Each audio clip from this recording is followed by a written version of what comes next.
Thank you. Mrs. Griesbeck for 1 minute. Le sommet UE-Chine d'avril nous a laissé une impression amère que dans notre dialogue avec le géant chinois, la question des droits de l'homme, celle des minorités religieuses et ethniques a été une fois de plus éludée.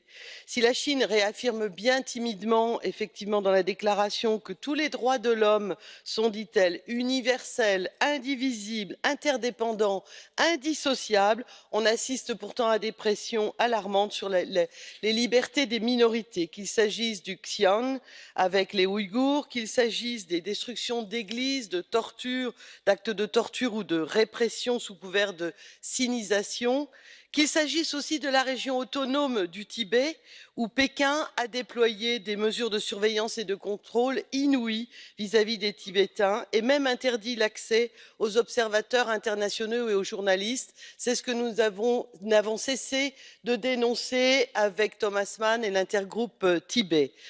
C'est à notre continent européen non pas de donner des leçons mais de montrer que les droits de l'homme ne sont pas négociables, et c'est le sens de la résolution. Je voudrais profiter, cher président, de cette intervention qui sera ma dernière dans l'hémicycle au terme de 3 mandats, pour remercier chaleureusement et très sincèrement tous les collègues, toutes les équipes géniales avec lesquelles j'ai eu l'occasion de travailler, tous les services du Parlement.